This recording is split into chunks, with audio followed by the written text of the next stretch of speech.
en el marco precisamente de la Escuela Feminista Popular.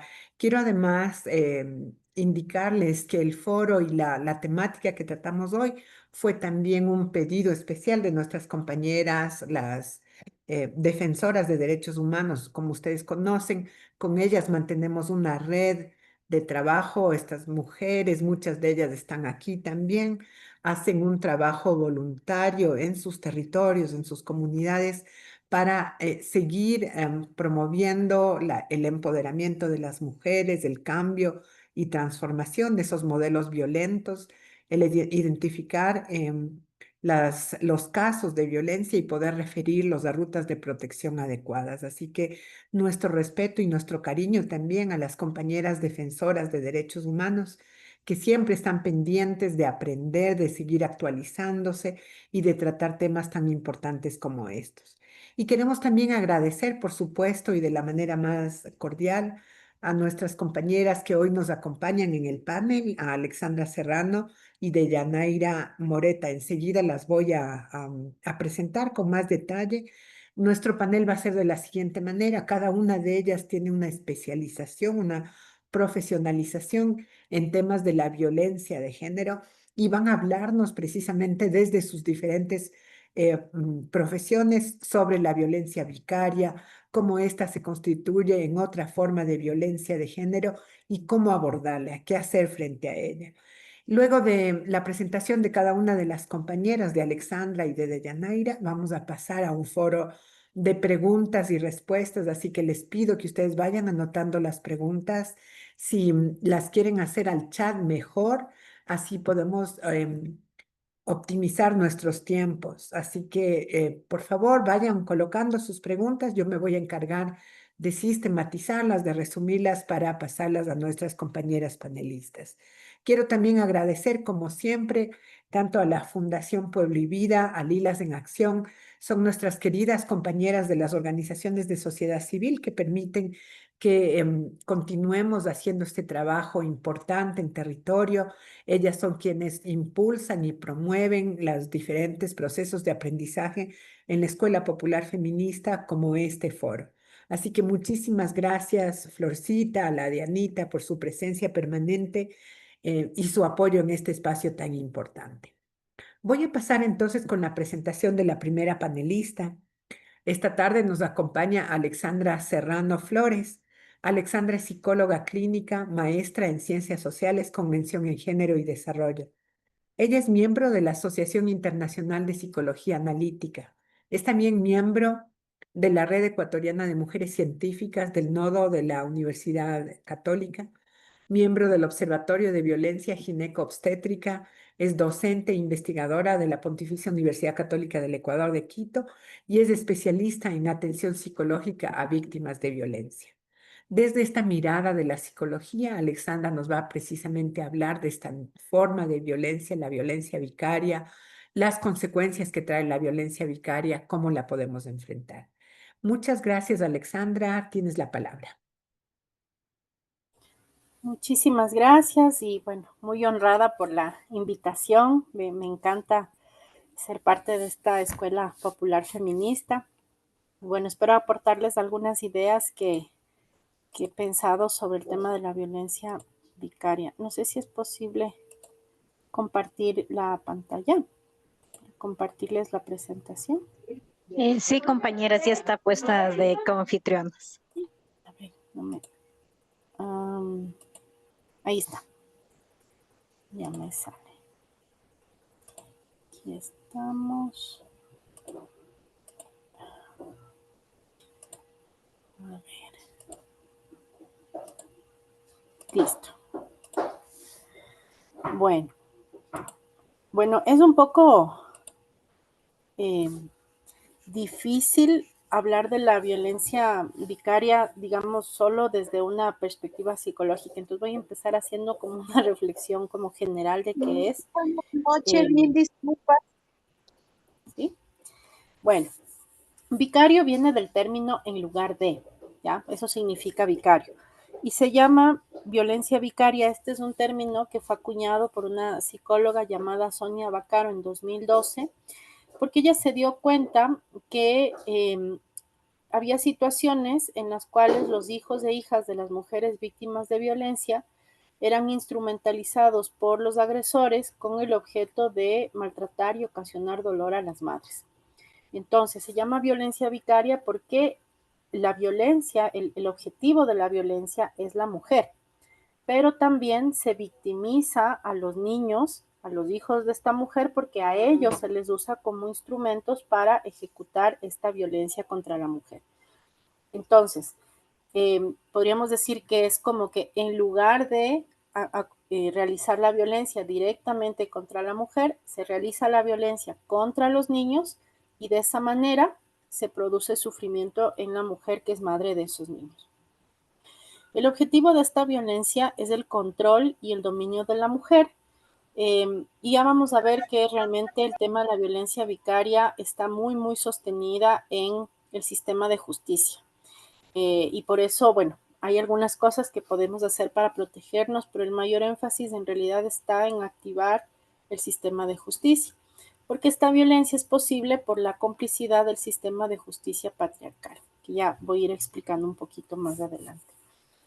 Bueno, aquí les he puesto algunos ejemplos de formas de violencia vicaria y que seguramente todas, sobre todo las mujeres, ¿no es cierto?, que se han separado, que tienen hijos, han vivido al menos alguna vez o conocemos a alguien que las ha vivido.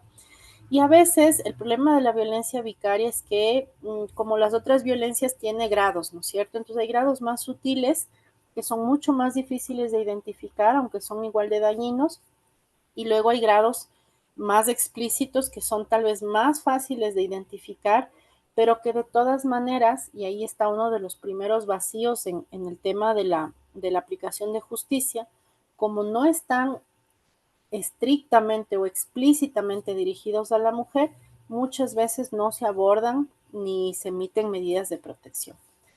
Entonces, ¿cuáles son formas de violencia vicaria? Por ejemplo, las amenazas de llevarse a los... Perdóname, Alexandra, que te interrumpa. La presentación no está en modo de presentación. No sé si ahí tienes alguna. Ahí está. Y si la puedes poner en modo de presentación, va a ayudar muchísimo. Sí, yo en mi pantalla la tengo en modo de presentación. Ok. Ya, No ya, está sé, bien. déjame ver si es que ahí sale. No, sale todo completo el documento. Ahora sí. Ah, no. Ahí se No, ve. No. F5 puedes ponerle. sí, o sea, yo en mi pantalla la tengo completa. Por eso no sé por qué no sale. A ver, voy a poner otra vez. ¿Ahí? Ahí sí me aparece a mí. Buenas noches. Sí. Sí se No está en comprende. modo de presentación, pero sigamos entonces. Solo no, quería nada más y perdón la interrupción, era solo para asegurar que todas las compañeras estaban siguiendo el proceso. Gracias. Ah, Ahí ya, no hay puede problema. ponerle desde el principio en el lateral izquierdo superior. Ahí aplaste eso desde el principio de su computadora, Alexandra. Ajá. Es que sale, a mí sí me sale la Ah, pantalla bueno. completa. Por eso no sé, no puedo ver cómo sale Querida Alexandra, en las disculpa. Y pantallas de tal vez en la ustedes. parte de abajo donde se le sube el zoom y se le baja, ahí hay como un cuadrito con una raya y un palito. Generalmente ahí se puede poner también en presentación, en la parte del zoom en el lado izquierdo, como en este cuadrito En, pequeño que hay. en el zoom, en el lado izquierdo. Ajá, y hay un cuadrito pequeño que tiene como un palito, como si Una fuera copita, es una una copita. copita. Ajá. Ujú. Al lado de regresar. No me sale a mí eso. Ah, sí se le ve en la pantalla, en la que estaba presentando en antes, porque está como documento point. Está como PowerPoint. Ajá. Pero póngale la presentación completa, es en la copita, que está junto en las flechitas de regresar o adelantar. Ahí. Ah, en el PowerPoint. Ajá.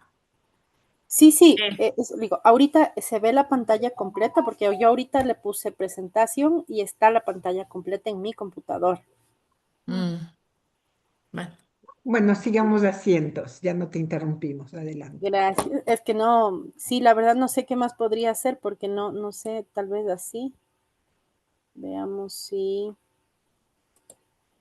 eh, Tal vez ahí, Ahí ¿no? se ve por lo menos solo el slide que estás presentando, de acuerdo. Ya, ok. Entonces les decía que las formas de violencia son amenazas de llevarse a los niños o de quitarle la custodia, ¿no es cierto? Como decir, bueno, un día no les vas a ver a los hijos o me voy a llevar o no vas a saber nada de nosotros. Amenazas de hacer daño o matar a los niños. También pueden ser insultar a la madre, hablar mal de ella, humillarla y amenazarla en presencia de los niños. Interrumpir los tratamientos de salud de los niños cuando los niños lo necesitan, sobre todo cuando están en los periodos de tenencia compartida, ¿no? Porque cuando están en situación de visitas, sí, también puede ser, ¿no? Que no les dan las medicinas y demás, pero sobre todo vamos a ver cuando pasan en tiempos más largos con los padres, ¿no? Negar información a la madre sobre la situación de los hijos durante las visitas, maltratar física y psicológicamente a los niños durante las visitas o ponerlos en peligro para angustiar a la madre. Después de la separación, seguir amenazando o enviando mensajes intimidatorios a través de los hijos. Poner denuncias falsas en contra de la madre, por ejemplo, denuncias de violencia contra los niños o denuncias de que es negligente, etcétera. Manipular emocionalmente a los hijos para controlar la conducta de la madre, por ejemplo, manipular a los niños para que para que le culpabilicen a la madre si, por ejemplo, tiene otra pareja o si sale en su tiempo libre. Dañar el vínculo afectivo entre la madre y sus hijos a través de manipulaciones, chantajes o amenazas. Esto lamentablemente se ve con un montón de frecuencia, ¿no? Sobre todo cuando se pone a los niños, y bueno, de eso vamos a hablar despuesito, en esta situación de decidir con quién se van cuando ya tienen más de 12 años los varones y más de 14 las niñas. Por ejemplo, pueden aparecer amenazas del tipo de si no vienes conmigo, le voy a hacer daño a tu mamá, o si no eliges venir conmigo, yo le voy a denunciar a tu mamá, etcétera, ¿no? Entonces los niños obviamente eligen estar con el padre o con el agresor, digamos, en este caso. Perdón. Alexandra, discúlpame que te interrumpa otra vez. Lo que pasa es que no Sí, vemos la presentación. Está solo la primera lámina. Ah, ya, qué ahí raro. está la segunda lámina. Ya, Ahí pueden ver. ahí podemos ver la segunda, sí. Ya, sí, no sé qué, no Justo, sé. justo arriba de diseño, ahí en esa copita, ahí le puede Ajá, hacer clic. Ahí. Más arriba de diseño, más arriba, más. Más ok. arriba, la Ahí, derecha, eso. ahí, ahí. Sí, ahí sí sale. No, no se No, desactivó, no no lo sé, sé. algo pasa. Bueno, sigamos, pero Ajá, hiciste. Sí se ya, visualiza, la diapositiva se está visualizando. sí. Y finalmente también es una forma de violencia vicaria no pagar oportunamente las pensiones alimenticias y otras obligaciones económicas o negar o retener las pensiones alimenticias o pasar las pensiones alimenticias en una menor medida de lo acordado. Y por eso yo les decía, fíjense, hay formas como súper sutiles que uno dice, no, no es para tanto y otras abiertamente, ¿no? Que incluso uno podría denunciar.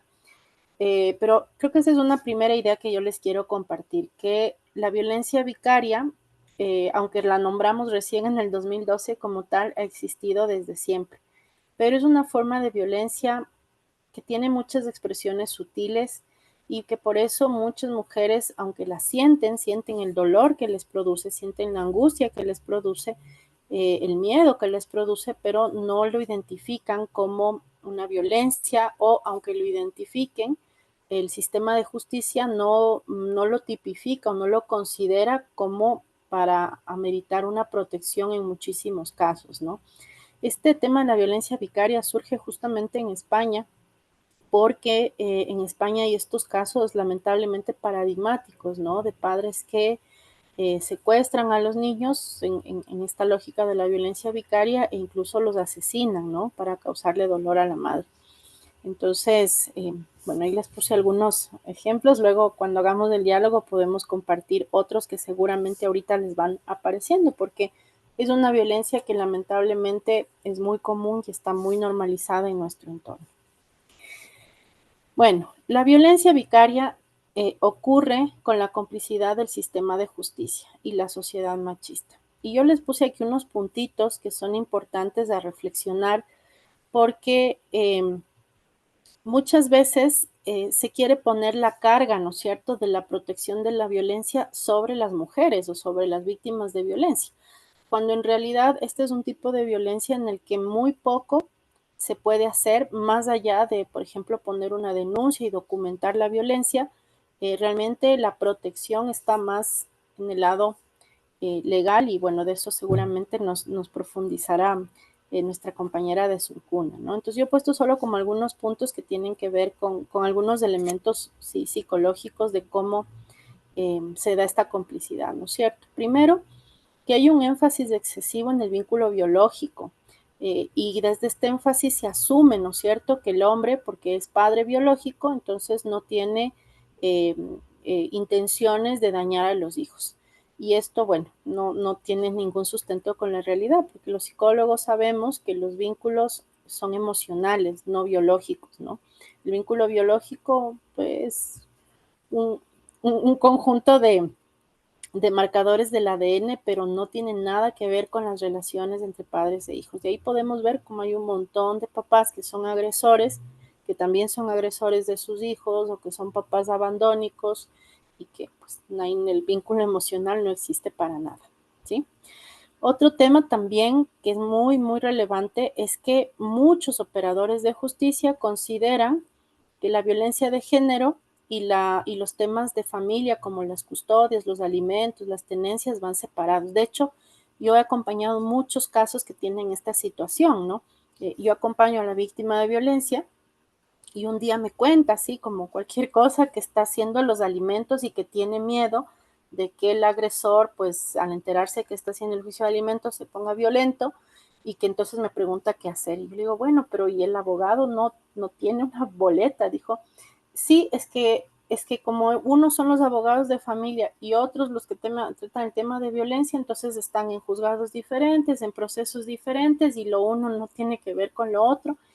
Claro, a ella le estaban haciendo un proceso de alimentos como que fuera una separación común y corriente sin considerar que había elementos de violencia, ¿no?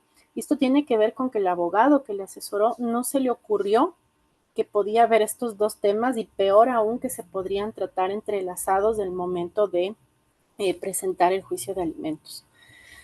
Te Otro interrumpo otra factor, vez porque seguramente esto está en la siguiente lámina. ¿ah? Estamos en la lámina 2, tal vez en la tercera está lo que estás mencionando. Ay, la verdad no sé qué pasa, porque estoy leyendo la lámina de mi pantalla. Ok, gracias. Ahí está, se ve. Ahí Es está, una, ahí está. ya, la verdad no sé qué está pasando, pero ahorita le quité el formato de presentación a ver si así funciona mejor. Eh, bueno, también esta violencia ocurre porque el sistema de justicia todavía permite prácticas machistas que todas hemos conocido, ¿no?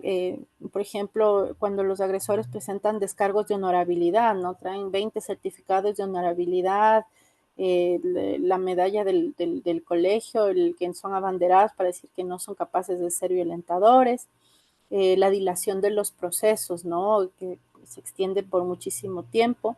Aquí es muy importante hablar del tema de las denuncias falsas que se ponen sobre las madres en relación al tema de, por ejemplo, presuntas negligencias y que, bueno, aparte de que saturan el sistema de protección, le causan muchísima angustia a la mujer, ¿no?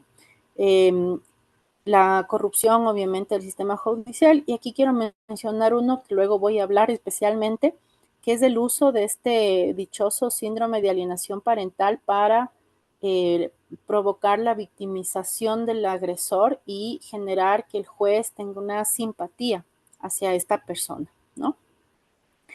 Y esto nos lleva al siguiente punto, que es la toma de decisiones judiciales en base a estereotipos de género sobre la mala madre y el buen padre, ¿no? Ustedes han oído esto de que para ser buen papá basta con, no sé, cambias un pañal y ya eres buen papá, pero en cambio, para ser mala mamá, no toma nada, ¿no es cierto? Basta con que un rato no le diste al guagua, no le regresaste a ver y ya eres mala mamá. Entonces, estos estereotipos donde el estándar, ¿no es cierto?, de competencia parental para las mamás es tan elevado, juegan también el momento en que los jueces tienen que tomar decisiones, ¿no? Y entonces, por ejemplo, se utilizan cosas como, es que tiene una nueva pareja, o es que se va de fiesta, o es que tiene un trabajo, o es que sale a discotecas para abonar este estereotipo de la mala madre, y de esta manera, digamos, gestionar, ¿no? De alguna manera que los jueces consideren el tema de las custodias o de las tenencias, ¿no? Considerar que el incumplimiento de obligaciones económicas no es violencia, ¿no? Como decimos, bueno, es algo común, no tiene plata, no depositó la pensión, no pasa nada, ¿no? Y la acción ineficiente de la policía y otros operadores de justicia de primera línea para registrar las agresiones de violencia vicaria, porque ya hay muchas mujeres que han logrado identificar, que reciben apoyo profesional y que logran como mirar, ¿no?, que están viviendo, y llaman, activan sus boletas, activan su botón de pánico, y la respuesta de los policías o de los operadores de primera línea es que no es para tanto, es que no va a registrar, es que no hay el objeto de la agresión, ¿no? Y entonces, fíjense, no se va produciendo este sistema que permite registrar esta violencia, porque como les digo, tiene unas expresiones muy, muy, muy sutiles.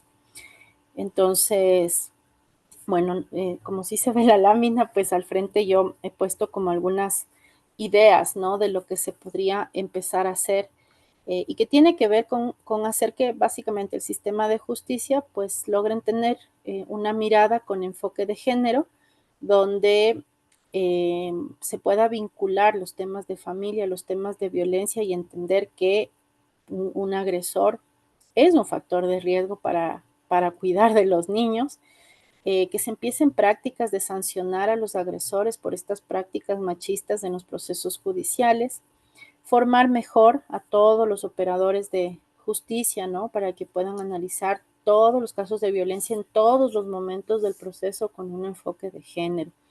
Y aquí en modo particular a los equipos técnicos, porque lamentablemente los equipos técnicos son los que analizan las competencias parentales para tomar las decisiones sobre las visitas, los alimentos, las tenencias, y muchas veces hacen estas evaluaciones desde sus propios sesgos, ¿no? Y aquí estamos hablando directamente de los psicólogos, de los trabajadores sociales, que están también atrapados, ¿no?, en estos sesgos de la mala madre y el buen padre, y que fácilmente, con cualquier elemento, ¿no?, pueden generar un sesgo hacia una actitud y decir, esta es una mala madre, aunque en el fondo no lo sea, y esto también sesga la mirada de los jueces.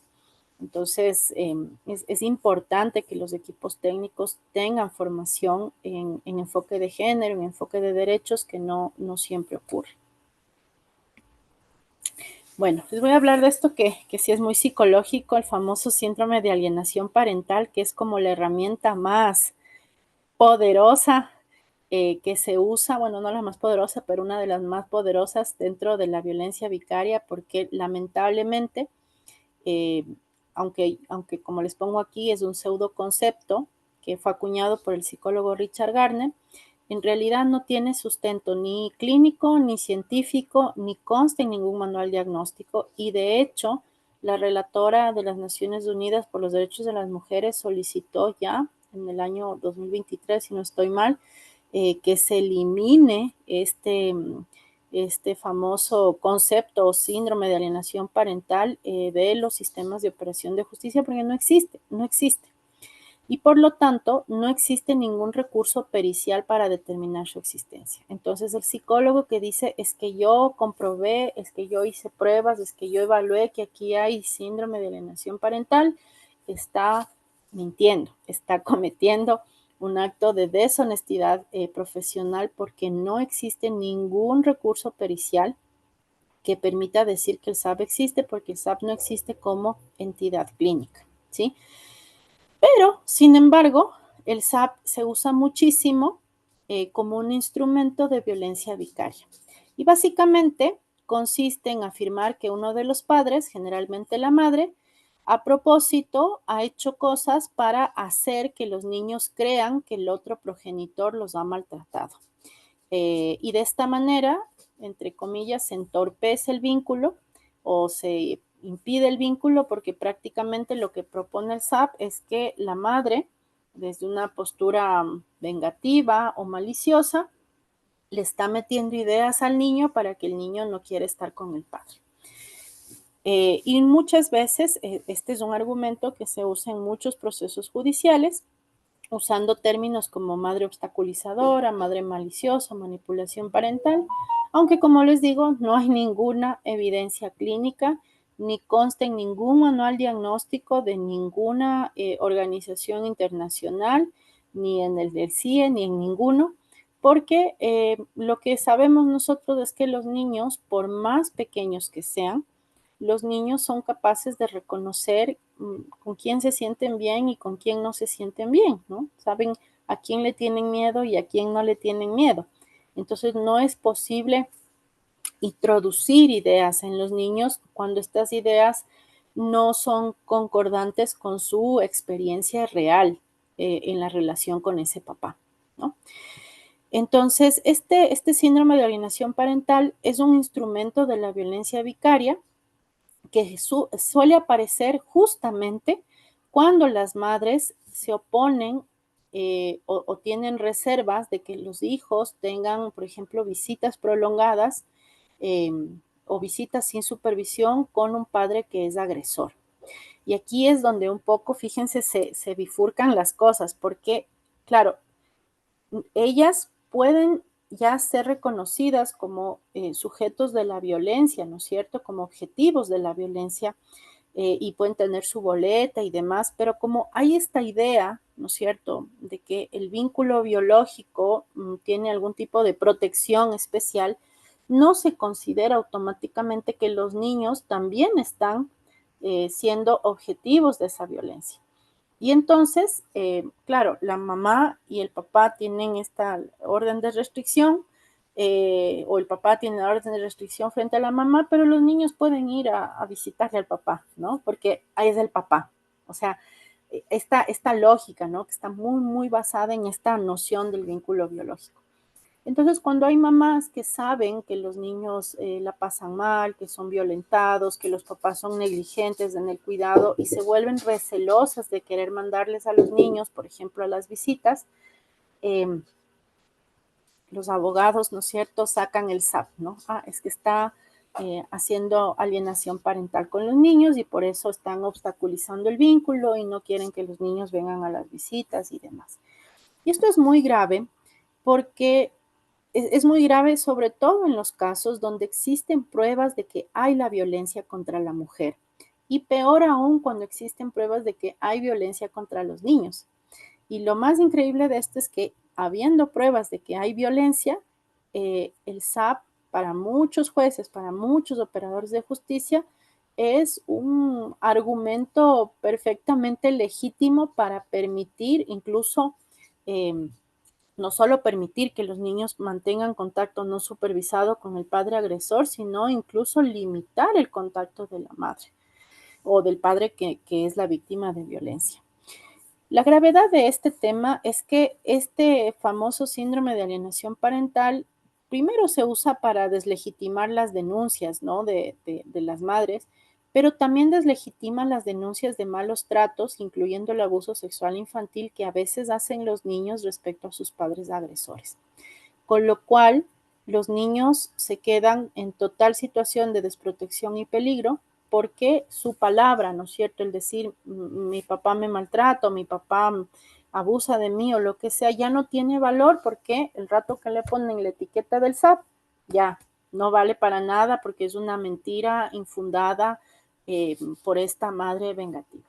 Entonces, este es un tema bien particular dentro de podríamos decir, del gremio de psicólogos ecuatorianos. Este es un debate que no está zanjado. Hay muchos colegas que lamentablemente utilizan el término, lo potencian, dicen que hacen evaluaciones para detectar alienación parental, promueven que se use, ¿no es cierto? Y bueno, vemos otros que pues, tratamos de mostrar cómo esta es una herramienta más de la violencia patriarcal contra las mujeres.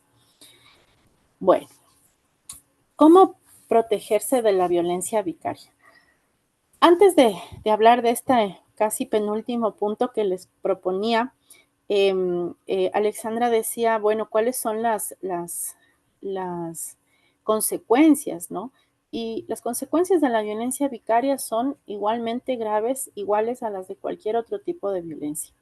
Y tal vez tienen una gravedad un poco más acentuada justamente porque son tan sutiles, porque son tan normalizadas, porque no hay recursos de protección, que son violencias que se extienden en el tiempo. O que suceden sin que haya forma de proteger a los niños de estas violencias, ¿no? Entonces, ¿qué vamos a encontrar, por ejemplo, en los niños? Lo que yo he visto, ¿no? En la clínica, que los niños desarrollan muchos procesos de ansiedad porque se sienten responsables de la seguridad de la madre, ¿no es cierto? Porque están recibiendo todo el tiempo las amenazas del padre agresor y entonces sienten que lo que ellos hagan le protege a la madre, por ejemplo. Puede haber muchas situaciones también de parentalización, ¿no? Donde a los niños se les pone como intermediadores de la relación con los padres, lo cual eso ya tiene efectos dañinos porque les pone a los niños en un lugar que no les corresponde a su edad y a su condición. Obviamente, cuando hay ya maltrato concreto, negligencia, los niños pueden resultar lesionados e incluso llegar a la muerte, ¿no? Yo conozco un caso cercano de una buena amiga, para un poco ver que esto no desconoce ni clases sociales ni nada, ¿no? Que bueno, ella se separó del papá de su hija y la niña estaba yendo a visitas, lo cual fue súper dramático porque este hombre desde el comienzo pidió visitas o sea, que se quede a dormir la niña desde que era una bebé de meses. Y aunque ella presentó muchos argumentos respecto al tema de la lactancia y demás, finalmente el juez de familia dijo, la noción biológica es del papá y la niña se va. Con lo cual la niña pues perdió la posibilidad de mantener su lactancia muy tempranamente, porque obviamente pasaba con el papá 3, 4 noches seguidas y entonces ya no lactaba y cuando volvía con la mamá la lactancia se había acabado. Fíjense, primer elemento ya de vulneración de los derechos de esa niña. Y luego, esta niña tenía cada vez más miedo, más dificultad de ir donde el padre, ¿no? Y esta buena amiga, claro, también se sentía súper angustiada porque obviamente no quería mandar a su hija a una situación a la que ella no quería ir, pero estaban obligados, porque cada vez que ella intentaba como negociarle o decirle, mira, hoy no quiere ir o lo que sea, él enseguida activaba como todos los recursos judiciales, ¿no? Y le obligaban a ella a mandar a la niña. Un día la niña igual se quedaba, porque creo que ellos tienen algo de custodia compartida, se quedaba igual una temporada larga, y cuando la niña regresa a la casa, tiene una mordida de perro en su carita. Entonces ella le lleva al hospital, el doctor le confirma que es una mordida de perro, ella le llama a este hombre, le dice, bueno, ¿qué pasó? Y él le dice, no, es que como tú eres loca, como tú haces lío de todo, no te quise contar, pero sí, estuvo jugando con unos perros y le mordieron. Pero ¿y quiénes son los perros? ¿Están vacunados? ¿Qué hiciste? No, yo le di un paracetamol. ¿Y cuánto le diste? No, es que no sé cuánto le di. Entonces esta amiga súper desesperada, ¿no? Porque no sabían cómo le habían dado tratamiento, si le habían vacunado a la niña y habían pasado cuántos días. Y claro, la defensa de este hombre decirle, es que no te dije nada porque tú eres loca, eres exagerada y no sé qué. Entonces, imagínense la situación de negligencia, ¿no? En la que se ponía a la niña y la angustia que le producía a la madre. Entonces, este es como un énfasis muy importante de hacer. No solo es la angustia a la madre, sino que a los niños concretamente se les produce daños físicos y emocionales por las formas de violencia que se usa sobre ellos, ¿no? Estos casos que les cuento también en España, donde hay el asesinato de los niños, ¿no? Por parte de los padres como forma de violencia vicaria. Entonces, las consecuencias son concretas, son reales y por eso es importante, pues esto, ¿no? Aprender a protegerse de la violencia. Bueno, como ya les dije, la mayor carga de la violencia vicaria está en el sistema de justicia. Entonces, mientras el sistema de justicia no la reconozca y no empiece a ver de manera integral y transversal el tema de la violencia en las relaciones familiares, pues seguiremos con muchos límites para la protección, ¿no? Pero ya desde el lado de quienes viven la violencia vicaria, sí hay cosas que se pueden hacer. Lo primero es importante buscar ayuda profesional especializada en violencia de género para recibir apoyo y orientación, ¿no? Psicólogos, abogados, trabajadores sociales. Yo en mi experiencia acompañando víctimas de violencia, por ejemplo, he encontrado que es importantísimo que las abogadas que les asesoran, que les patrocinan, sean feministas. Porque de otra manera no hay otra forma de lograr esta mirada, ¿no? Y de utilizar los recursos que tiene la justicia a favor de la protección de las víctimas de violencia.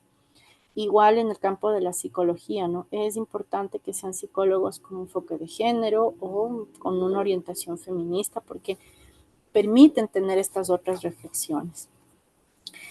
También es importante siempre denunciar la situación y solicitar medidas de protección para la víctima y sus hijos en todos los casos de violencia doméstica. Porque la violencia doméstica sí puede ser que nunca le pegó al niño. Sí, pero el niño vive la violencia porque la violencia es integral, atraviesa toda la vida dentro del núcleo familiar. Entonces, decir que si el papá le pega a la mamá o le insulta a la mamá, solo esa violencia va contra la mamá y que los niños están como metidos en una burbuja donde no viven esa violencia o no son afectados, es ser demasiado ingenuo. En realidad, y esta es una visión que deberíamos empezar a cambiar, donde hay violencia doméstica contra la mujer, hay violencia doméstica contra los demás integrantes del núcleo familiar que están en situación de vulnerabilidad, es decir, los niños y niñas.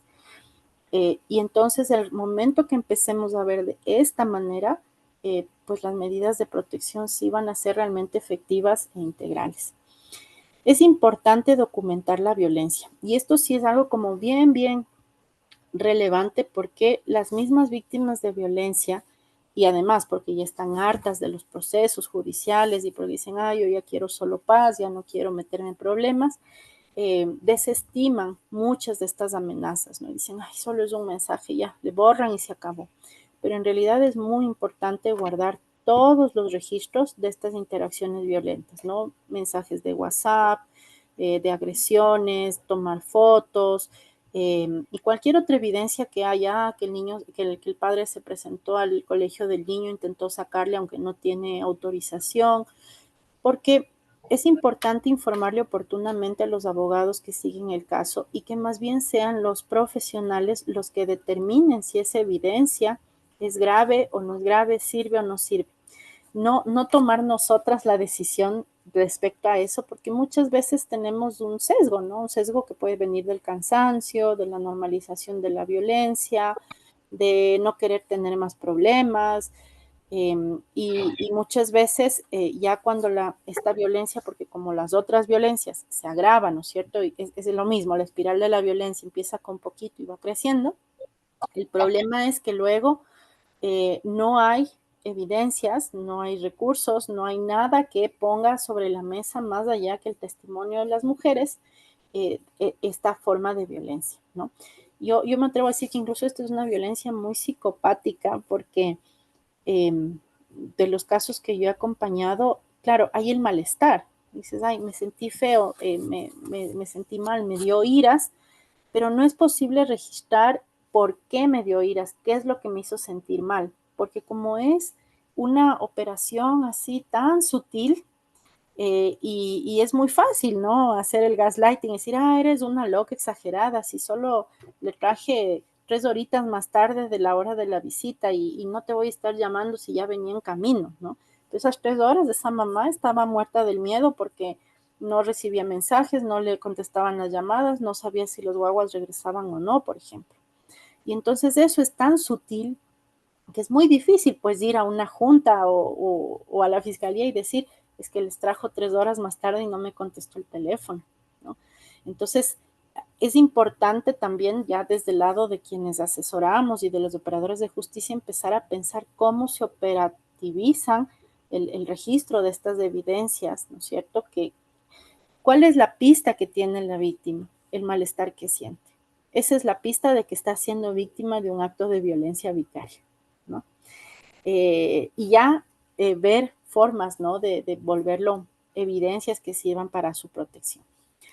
Y finalmente es importante fortalecer la red de apoyo familiar o social y si no hay, que es el caso de muchas mujeres, ¿no es cierto?, buscar grupos de apoyo de otras víctimas y sobrevivientes, porque justamente el intercambiar estas experiencias, el pedir ayuda, es lo que va a fortalecer a la víctima para que pueda sostenerse, para que pueda protegerse, para que pueda registrar las amenazas, pero además un elemento muy, muy importante que se juega aquí es el prestigio que tiene en los círculos sociales que comparten la familia, los amigos, el agresor. Y ese prestigio es una herramienta que condiciona mucho la violencia, ¿no? Porque la gente alrededor de la víctima puede decir, no, pero si es un profesional, si es tan agradable, si nunca ha sido violento, si fue un buen marido, si tú eres la loca, porque él es un hombre intachable, espectacular, ¿no es cierto? Y justamente el tener redes de apoyo que le crean a la víctima, que le ayuden a reconocer la violencia, también ayuda a desmontar esa imagen de credibilidad, de probidad que le sirve al agresor para seguir agrediendo. Cuando la familia se quita la venda de los ojos y dice, no, tú eres una víctima de violencia, te creemos y vemos todas las violencias que esta persona ejerce contra ti, también se reduce el campo de acción del agresor, porque un campo de acción, el campo de acción que tiene es porque sabe que está protegido por su prestigio y por su credibilidad. Las familias, los círculos de amigos tienen esta tarea importantísima de desenmascarar a los agresores que existen en sus entornos para evitar que sigan ejerciendo violencia vicaria y otras violencias.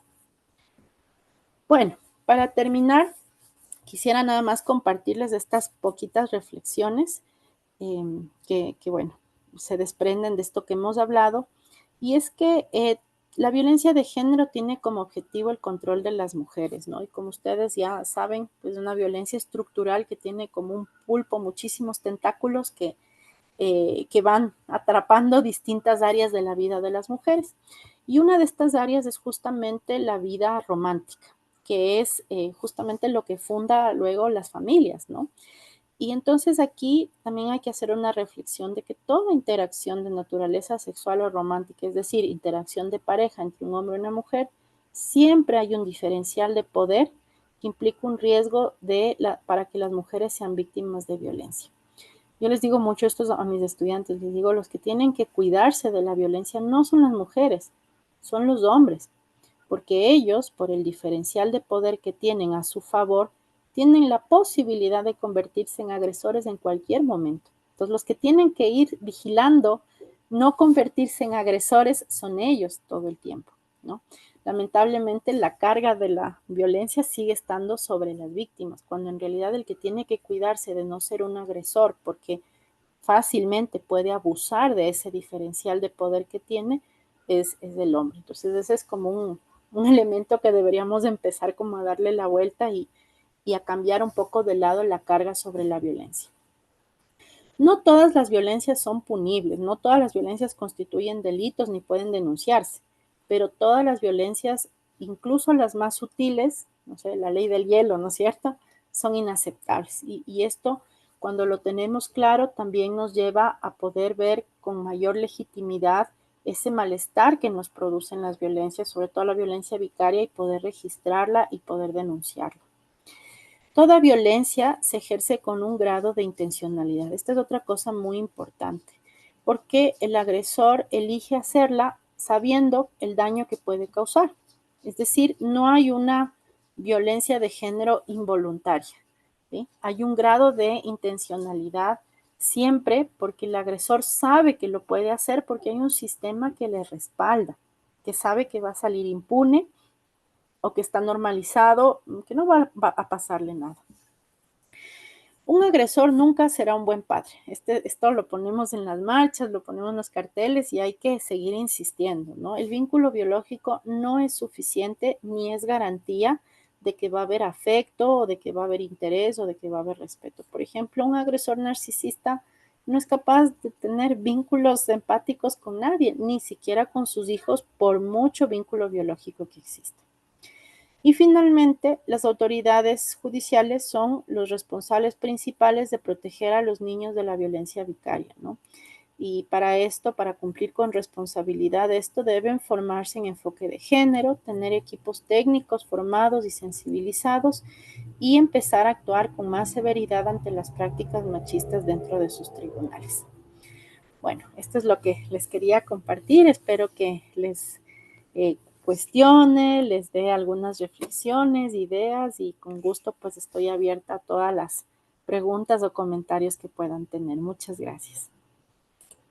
Muchísimas gracias, Alexandra. Muy interesante la presentación. Gracias un montón por todo lo que nos has compartido. Yo solo quisiera destacar algunas frases importantes. La necesidad, por ejemplo, de trabajar con profesionales feministas, con una agenda que busque transformar esas relaciones machistas y ese sistema patriarcal. Documentar la violencia, registrar todo malestar provocado por estas prácticas que pueden ser muy sutiles, pero que hay que registrarlas, ¿no? Fortalecer esas redes de apoyo familiar y social. Eso es tan importante, ¿no es cierto? Cuando sabemos, quienes hemos trabajado en violencia, sabemos que la primera acción de un perpetrador, de un agresor, es precisamente aislar a su víctima. Entonces, qué importante que las mujeres trabajemos para juntarnos desde la sororidad. Cuidarse para no ser agresor, que los hombres podamos crear hombres cada vez con ese cuidado para no constituirse en victimarios. Lo importante y el rol que tienen las autoridades judiciales responsables de proteger a las niñas y a los niños de la violencia vicaria. Y también lo importante que ellos empiecen a mirar que un agresor nunca será un buen padre. Muchas gracias, Alexandra. Nos dejas con un montón de aprendizajes y aportes. Gracias. Les pido a las compañeras que tengan las preguntas. Algunas ya han puesto algunos comentarios ahí para luego de la presentación de Dayanaira el poder hacer las preguntas. Y entonces enseguida le pasamos la palabra a Dayanaira Moreta Carvajal. Dayanaira es abogada por la Pontificia Universidad Católica del Ecuador. Ella cuenta con un diplomado en Derecho Constitucional y Garantías Jurisdiccionales por la Universidad de Ica del Perú. Y ha trabajado en distintos estudios jurídicos, en organizaciones e instituciones como la Corte Constitucional del Ecuador y el Centro de Derechos Humanos de la Universidad Católica. También ha hecho consultorías técnicas para UNICEF en Ecuador y cuenta con experiencia en casos de violencia de género, derechos humanos y acompañamiento de aborto legal. Y actualmente Dayanaira ocupa el cargo de especialista en asesoría, acompañamiento y capacitación para el acceso al aborto en el Centro de Apoyo y Protección de Derechos Humanos, el querido Surcuna, con quien tenemos también la necesidad de continuar trabajando de manera conjunta para fortalecer la capacidad de las mujeres de resistir, de acompañarnos, de erradicar la violencia de género. Muchas gracias, Dayanaira. Te paso la palabra. Queríamos decirles que si hay problemas con la exposición, con la presentación, la vamos a pasar nosotros, pero hagamos la prueba con Dayanaira a ver cómo le va. Muchas gracias. Adelante, por favor. Muchas gracias, Alexandra, igual por la invitación. Para mí también es un gusto poder estar aquí. Voy a intentar compartir la presentación. Espero que no haya problemas, pero de ser así, por favor, me comentan para poder cambiar y mejorar, ¿ya? Entonces me interrumpen nomás si es que no se puede ver o hay algún problema con la presentación. Por ahora Bueno, está perfecto. Gracias, Dayanaira. muchas gracias, Alexandra. Bien, entonces, como ya me presentó Alexandra, mi nombre es Deyanira Moreta. Para mí es un gusto poder estar hoy con ustedes. Como bien lo mencionó también, pertenezco al Centro de Apoyo y Protección de los Derechos Humanos Surcuna, la cual es una organización que trabaja justamente en temas de violencia de género, aproximadamente durante 10 años, pero también trabajamos en temas de derechos sexuales y derechos reproductivos de las mujeres, niñas, personas LGBTIQ+. Entonces, bueno, voy a traerles igual un poquito. Se relaciona con también lo que ya nos mencionó Alexandra Serrano antes, que me precedió, que igual siento que nos llevó mucho a hacer este análisis, como también desde la psicología en temas de la violencia vicaria. Bien, entonces para empezar, yo les había traído un poco este diagrama que tenemos en la pantalla. Este diagrama es el modelo de protocolo latinoamericano de investigación de las muertes violentas de mujeres por razones de género. ¿A qué nos invita este protocolo y por qué me gusta como traerlo a colación? Porque nos ayuda a entender un poco de por qué nace también la violencia, aparte de, por ejemplo, como ya hemos visto, todo el tema del machismo, el patriarcado, pero también como entenderlo un poco más a profundidad.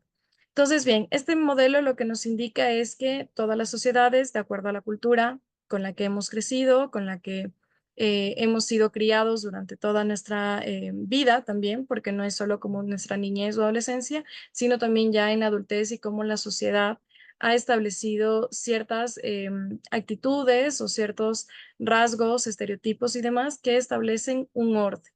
Entonces, por ejemplo, lo que nos establece es que la cultura nos dice que lo normal sea que las mujeres cumplan con ciertos roles, por ejemplo, como las mujeres estén más en el ámbito privado, del cuidado de los niños, del cuidado del hogar, y que siempre las mujeres sean más relegadas a los temas como más de la vida privada, ¿no?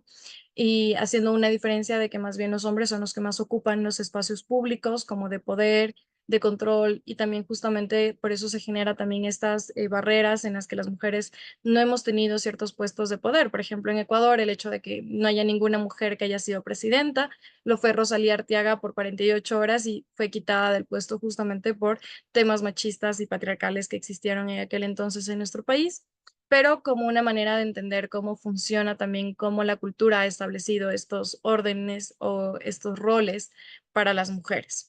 Entonces, ¿qué pasa cuando hay una desviación de estos roles? ¿Qué pasa cuando las mujeres empezamos a ocupar el espacio público, cuando empezamos a estudiar, cuando empezamos a tener cargos de poder, cuando empezamos a tener como ciertos trabajos y como también poder económico, ¿no?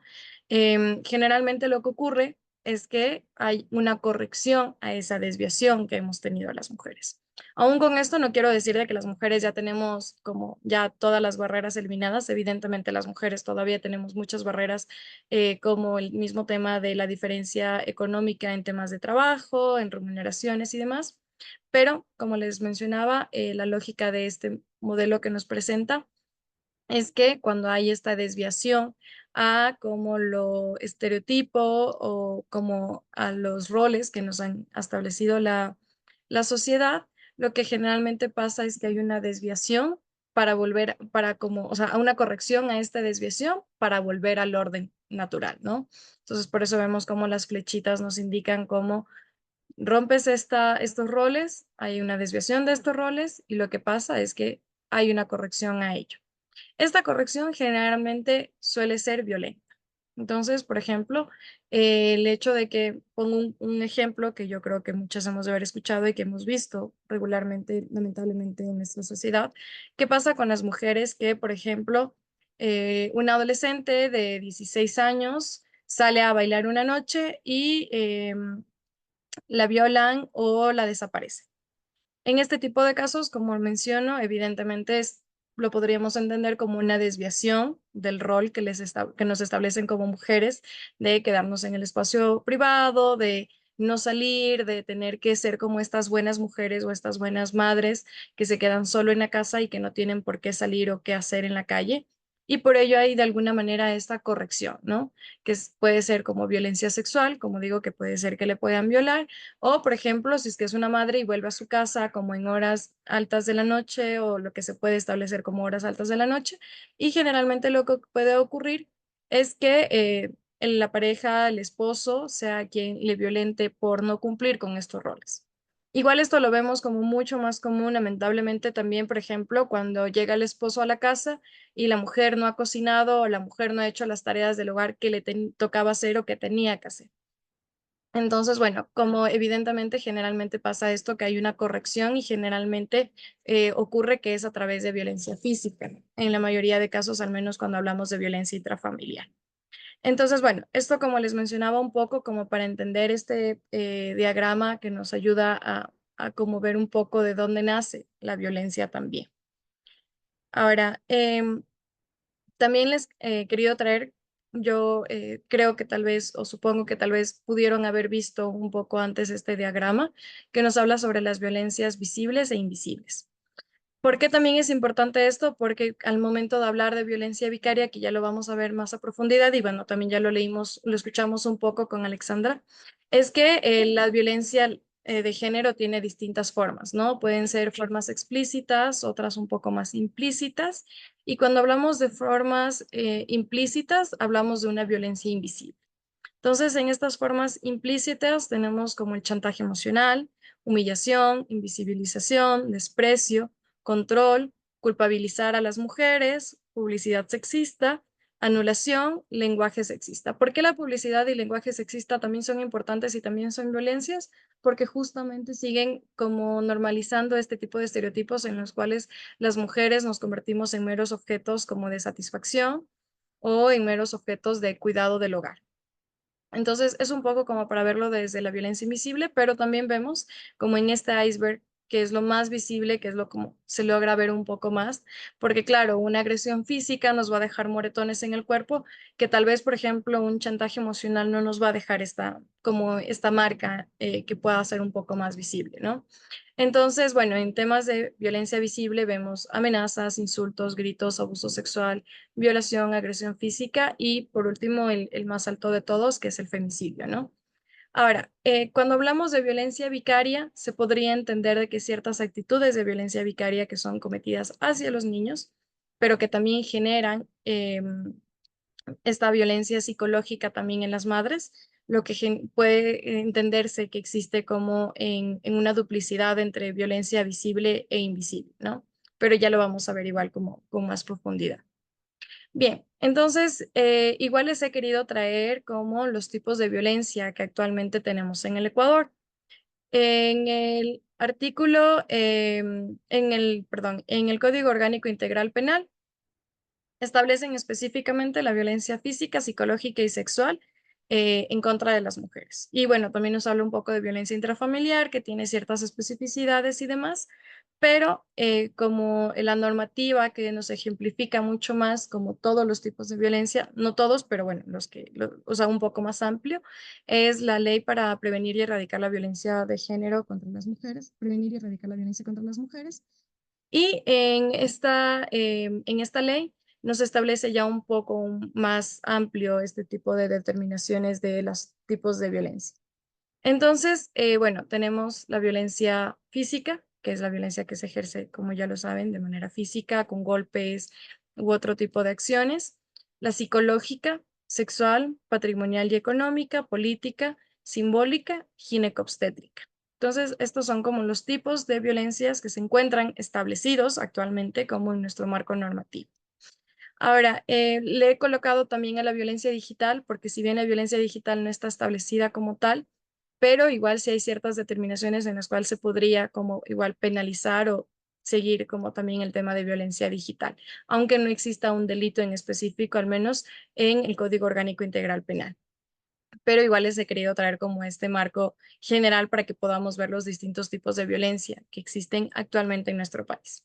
¿Por qué menciono mucho el tema de actualmente? Porque en la actualidad la violencia vicaria no se encuentra tipificada dentro de nuestra normativa, pero vamos a ver igual como un poco más a profundidad esto de por qué y cuál sería la importancia de que sí se lo establezca como un delito o se lo establezca como un agravante o que al menos se lo nombre dentro de las normativas de nuestro país. Ahora, justo para hablar en específico ya de la violencia vicaria, ya Alexandra también nos contaba un poquito que la violencia vicaria se la entiende o el significado, si lo podríamos ver como tal, de vicario, es esto de sustituto o representante. Ahora, el tema de la violencia vicaria fue una determinación que nació de la psicóloga clínica y forense argentina Sonia Bacarro en el 2012. Pero como lo mencionó Alexandra también, este término no, o sea, el hecho de que se lo determine ahora no significa que no haya existido desde antes, ¿no? Igual que el resto de violencias, lamentablemente en nuestra sociedad han existido durante algún tiempo, casi que desde la misma existencia de los humanos, ¿no? Bien, entonces, bueno, cuando hablamos de violencia vicaria, nos menciona que es una forma de violencia basada en género en la que el agresor, con la intención de causar un daño emocional profundo en su pareja o expareja, utiliza a los hijos e hijas u otros seres queridos como instrumentos para ejercer poder y control, ya sea a través del abuso físico, emocional, psicológico, sexual, y en algunos casos puede culminar en homicidios. Entonces, como ya lo veíamos antes, justamente son este tipo de acciones en las cuales maltratan a los niños a los hijos que tienen mutuamente para generar este daño en la pareja o expareja. Entonces, acciones como justamente que les secuestren, que en el horario de visitas no entreguen a los niños, pero también como en otro tipo de formas en las cuales lo que genera también como puede ser el mismo abuso físico de los padres hacia los hijos, emocional, psicológico, sexual, que generan esta repercusión en las madres, evidentemente por el cuidado y la preocupación que les genera sus hijos también, ¿no? Bien, entonces, como ya lo mencionábamos, entonces cuando hablamos de vicario es de sustituto o representante y por eso se entiende como una violencia secundaria a la víctima principal, que es la mujer, pero que en esta forma de violencia los niños y niñas se convierten en sustitutos a través de los cuales el agresor perpetúa esta violencia contra la mujer. Entonces se convierten como de alguna forma en instrumentos mediante los cuales los agresores generan esta violencia en contra de la mujer. ¿Y por qué generan esto o por qué sucede esto? Pues como una forma de demostrar el poder que también ellos mantienen o desean seguir manteniendo en sus parejas. Y como habíamos mencionado, en sí misma es una forma de violencia psicológica, dada que el agresor utiliza el bienestar e integridad de los hijos e hijas, sean biológicos o no, como una herramienta de manipulación y control. Por ejemplo, diciéndole como, si no vuelves conmigo, entonces yo les pego, si no vuelves conmigo, entonces no los vas a volver a ver nunca, o cualquier otra de este tipo de formas en las que ellos pueden generar estas agresiones. Pero también lo que pasa es que generan evidentemente un ambiente de constante miedo y estrés, porque claro, las madres preocupadas por el bienestar de sus hijos pasan todo el tiempo con este constante miedo y estrés, que también se puede considerar una forma de tortura psicológica debido al intenso dolor que causa a la víctima de manera intencional y también una estrategia de terror psicológico. O sea, imagínense, por ejemplo, cuando constantemente les tengan con esto de es que si no vienes, yo voy a matarle a tu hijo, si no vienes para encontrarnos, yo voy a hacer este tipo de como acciones en contra de ti. Entonces, claro, evidentemente esto va a generar malestar o como este terror psicológico de estar todo el tiempo pendiente de en qué momento este tipo hace algo en contra mía o en contra de mis hijos. Bien, entonces eso. También cuando hablamos de causas de violencia vicaria, vemos como el control y la dominación, como ya lo había mencionado, que justamente los agresores buscan mantener el poder sobre sus parejas y evidentemente cuando sienten que lo pierden, entonces recurren a los hijos como una herramienta de manipulación. También en muchos de los casos se utiliza como una venganza, como tras la separación. Justamente en muchos de los casos las mujeres que viven violencia constante, sea física, psicológica o sexual, en una relación y logran salir de esta relación y separarse, generalmente ocurre que ahí está, en alguno de los casos, que hay esta venganza por separarse y por ello utilizan a los hijos para una manera de castigar, amenazar o incluso de causar daño. Ahora, otra de las causas es justamente como ya lo hablábamos, es que, por ejemplo, en nuestro país no existe una legislación en específica que nos hable de violencia vicaria. Entonces, claro, en el momento de no tener una normativa clara que nos hable sobre la violencia vicaria, dificulta que podamos prevenir, pero también que podamos sancionar este tipo de violencia, ¿no? Y también otra de las causas es que se normaliza este tipo de violencia. Como en nuestra sociedad todavía tenemos como muy arraigados y normalizados ciertos tipos de violencias, entonces se genera esta normalización y como es normal que los padres hagan esto con los hijos para causar esta violencia en contra de las mujeres. Y también hay todo el tema del impacto psicológico y emocional, en los cuales los agresores, como habíamos mencionado, lo que buscan es causar mayor sufrimiento posible a sus exparejas, ignorando el daño que pueden ellos mismos incluso infligir a sus propios hijos. Ahora, como ya lo hemos mencionado y como de manera concreta del por qué, cuál es la importancia de tipificarlo, es que justamente al no hacerlo, lo que genera es que no se puede identificar, que no podamos como identificar qué casos son violencia vicaria. También no permiten valorar el riesgo y sobre todo, si es que no está tipificado, no está establecido dentro de ninguna normativa, no permite otorgar medidas de protección necesarias. Ahora, las instituciones del Estado, específicamente del sistema judicial, justamente lo que hace es reproducir este tipo de violencias al no brindar una respuesta adecuada, dado que muchas veces se minimizan estas dinámicas complejas o de riesgo en las relaciones de violencia. Por ejemplo, les cuento de un caso en el cual nosotras estábamos acompañando a una mujer a solicitar medidas de protección, ya estaba separada de su pareja y ella estaba intentando como solicitar estas medidas de protección, le entregan sus medidas de protección, pero al mismo tiempo el tipo lo que pedía era que ella cumpla con las visitas hacia su hijo, ¿no? O sea, que le permita ver el régimen de visitas y que le permita ver cada 15 días a su hijo. Cuando nosotros nos oponíamos a que este tipo de prácticas se den, nos oponíamos a que haya el régimen de visitas porque existían em, medidas de protección a favor de ella, lo que nos decía el sistema de justicia es que esa no es razón para que el padre no pueda verle al hijo. Entonces, claro, evidentemente lo que generaba el agresor es seguir generando este tipo de molestias. Llegaba con la policía a la casa de ella para exigirle ver a su hijo con esta autorresolutorio de régimen de visitas y evidentemente esto seguía generando malestar en ella por justamente cómo utilizaba el tema del régimen de visitas para seguir viéndole, acosándole y sobre todo también violentando a su hijo.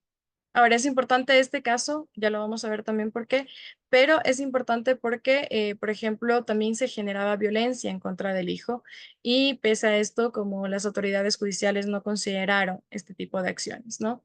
Entonces, claro, por ello es la importancia de que se encuentre tipificado y que las instituciones del Estado, específicamente del sistema judicial, se encuentren capacitadas para brindar y sensibilizadas para brindar como una protección adecuada en este tipo de casos.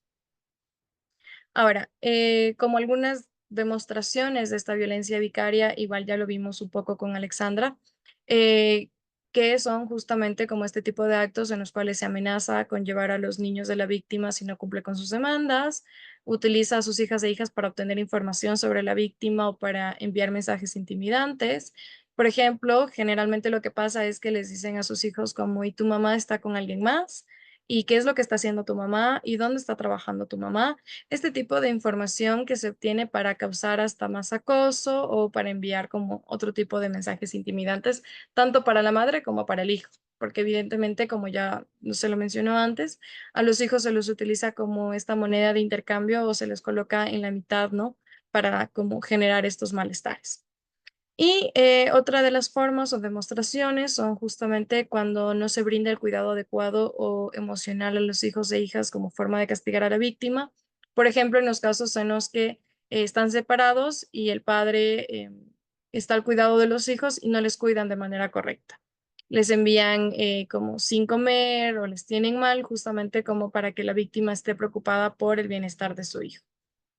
Lo mismo con negligencia intencionada de las necesidades básicas de los hijos, como por ejemplo la amenaza con no pagar pensión alimenticia, manipulación psicológica hacia los hijos e hijas para que rechacen o culpen a la madre, por ejemplo, como el que culpen a la madre porque se separaron o porque se divorciaron, cuando evidentemente son niños y niñas que no entienden el contexto general del por qué la separación de los padres y evidentemente esto genera como manipulación en ellos de empezar a los mismos hijos tratarle mal a la mamá y decirle, no, es que tú eres la culpable, no es que tú me separaste de mi papá.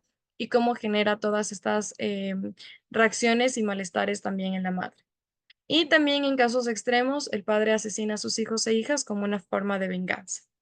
Y como ya les mencionábamos, son utilizados como herramientas de control emocional a través justamente de sus derechos judiciales como padre, como lo mencionábamos en la lámina anterior.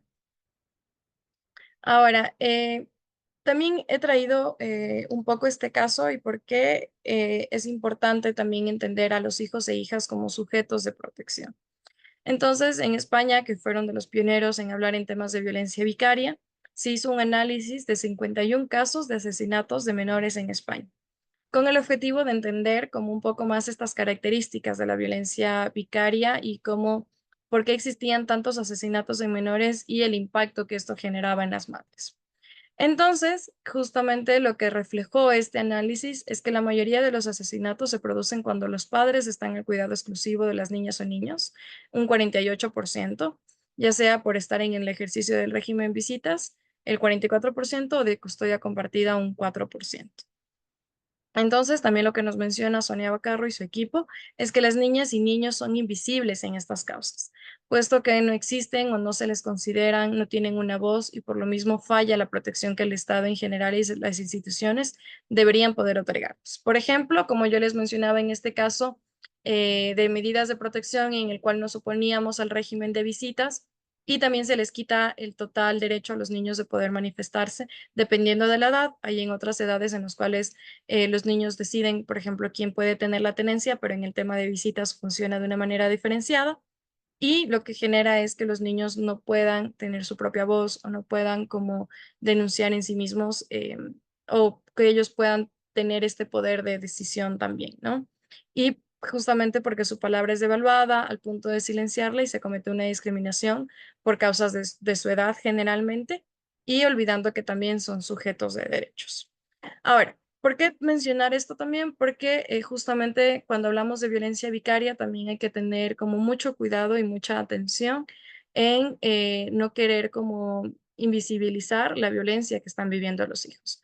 Porque si bien son herramientas mediante las cuales se genera violencia hacia las madres, ellos mismos están siendo sujetos de protección o de vulneración en este caso, en el momento en el que ellos son los que están siendo víctimas de la violencia física, psicológica o emocional que pueda generar los padres en ellos para ocasionar este daño en las madres.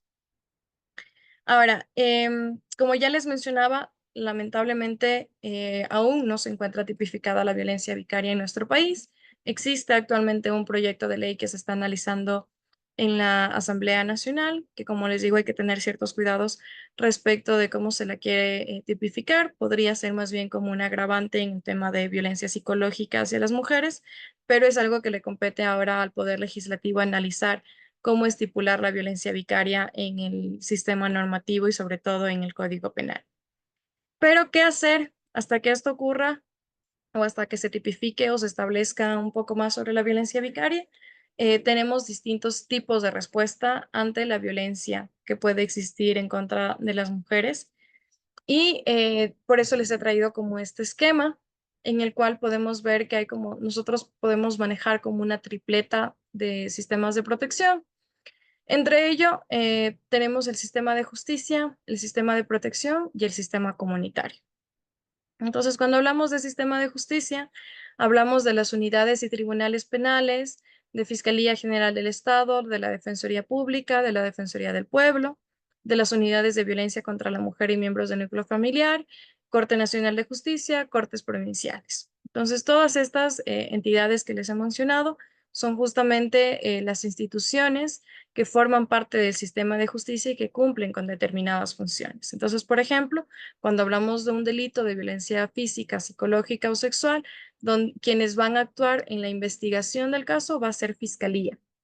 Cuando Fiscalía ya recabe todos los elementos necesarios o antes de hacerlo, dependiendo del caso, se activan las unidades y tribunales penales o las unidades judiciales de violencia contra la mujer y miembros del núcleo familiar en atención del caso para estipular una pena o alguna medida de restitución.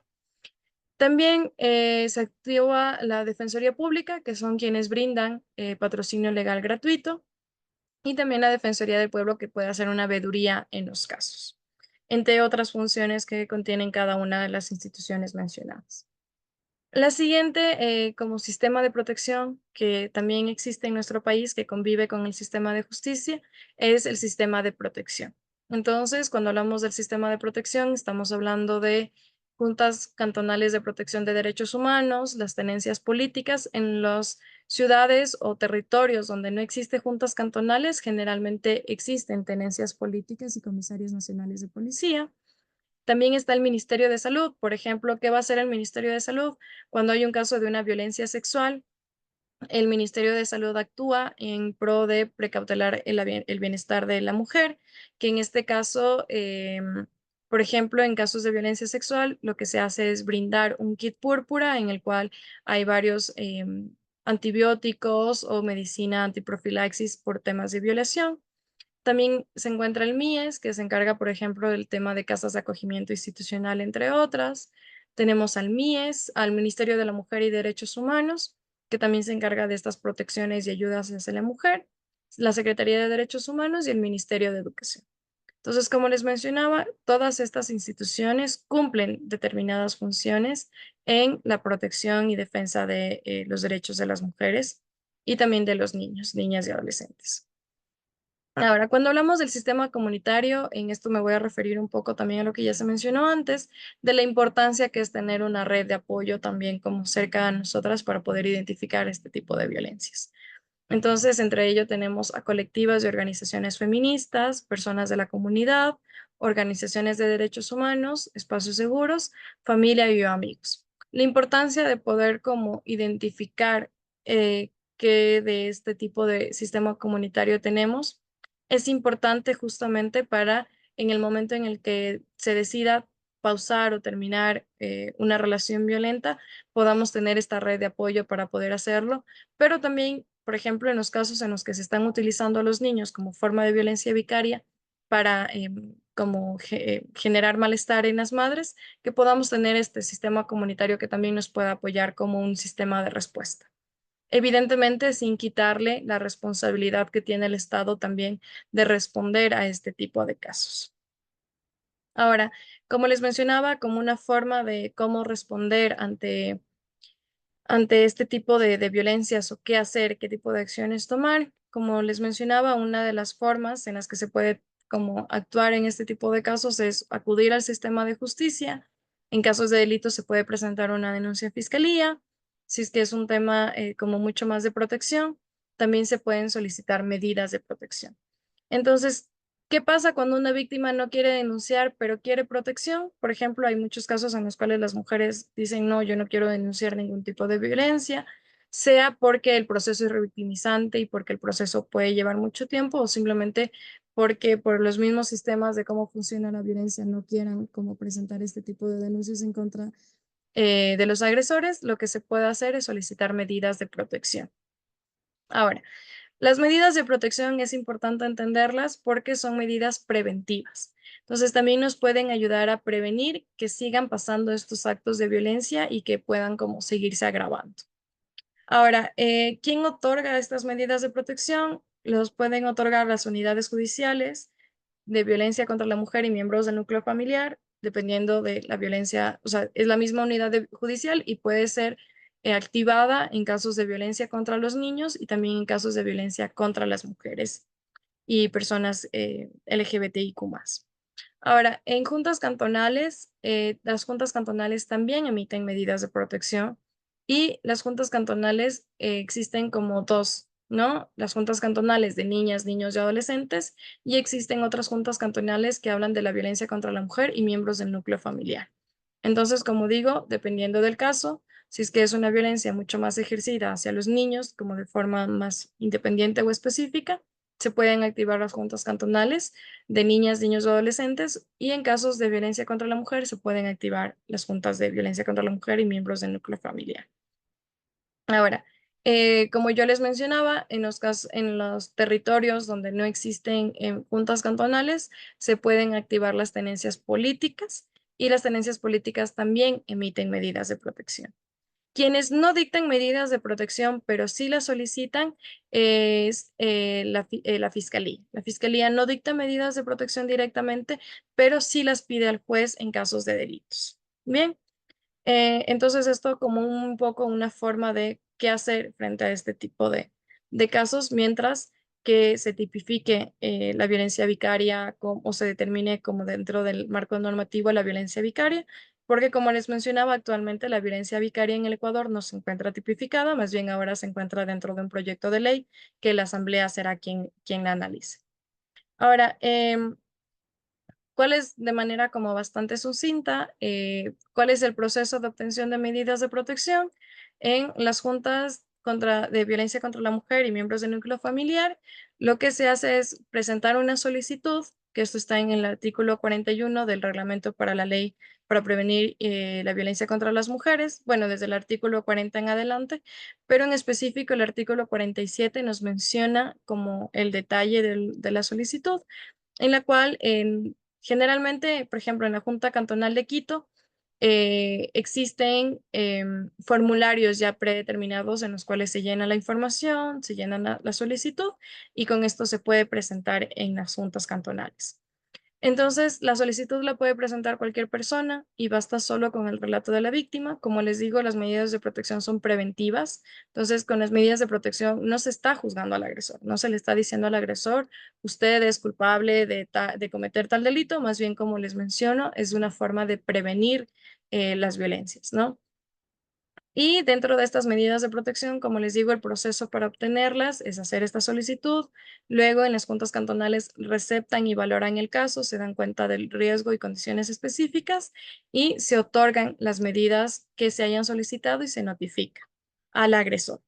Ahora, tenemos distintas medidas de protección que pueden ser desde solicitar un botón de auxilio, solicitar que el agresor salga de la casa, solicitar también, por ejemplo, en alguno de los casos existen también medidas que podríamos ser utilizadas para temas de violencia vicaria, como por ejemplo en el caso en el que tengan retenidos a los hijos, se pueden ordenar medidas de protección en las que les entreguen a los hijos a las madres por el tema de tenencia, entre otros. Habría que analizar cada caso, no les podría decir como de manera general, pero habría que analizar cada caso, pero se pueden otorgar este tipo de medidas de protección mediante las cuales se podría prevenir que este tipo de violencia se siga generando.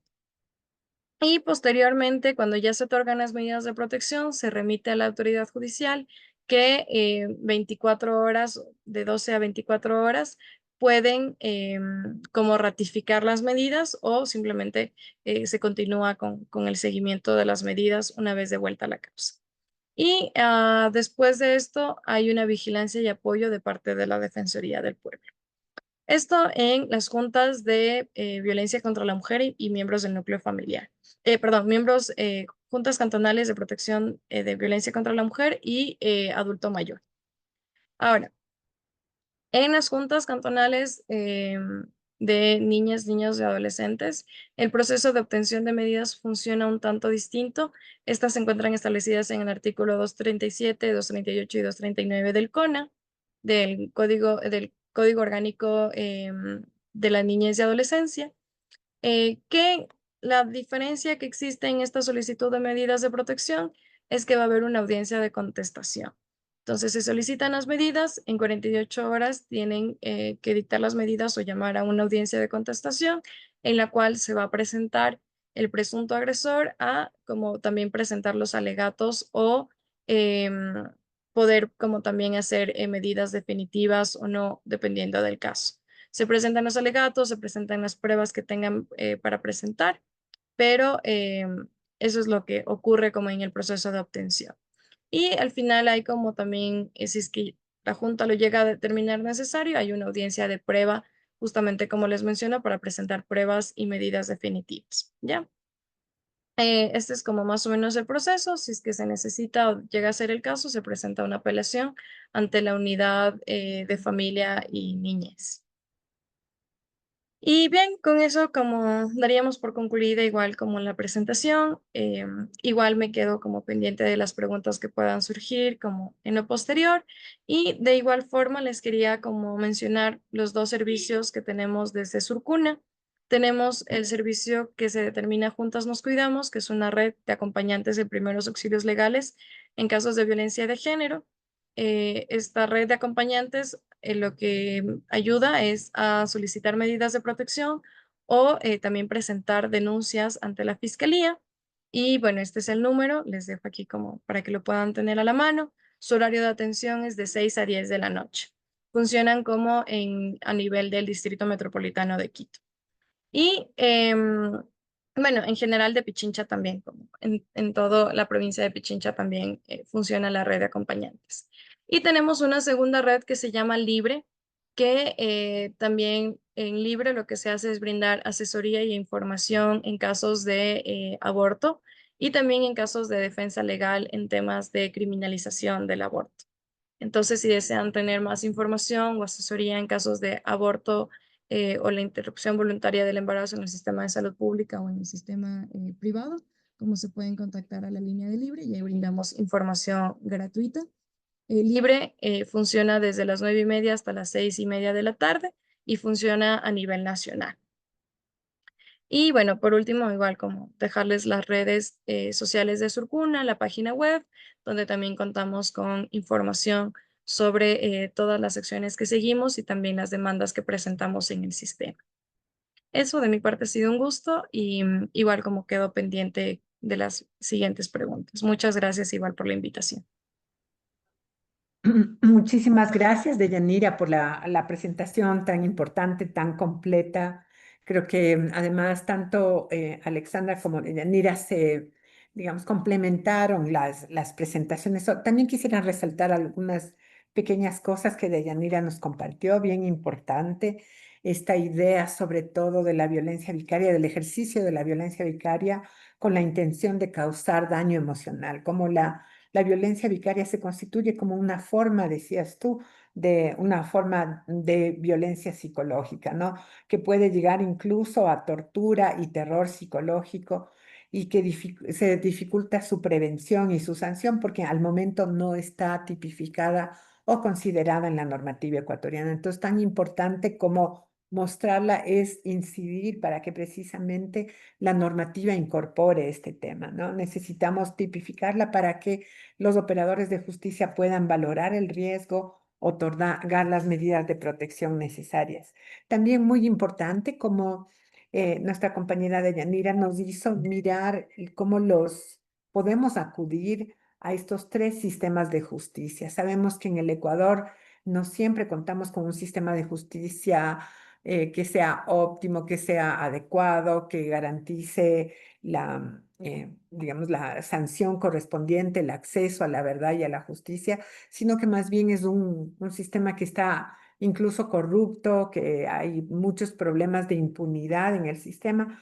Frente a ello, ella nos ha permitido mirar cómo podemos tanto acudir a ese sistema de justicia, mirarlo cómo opera, pero también podemos acudir al sistema de protección.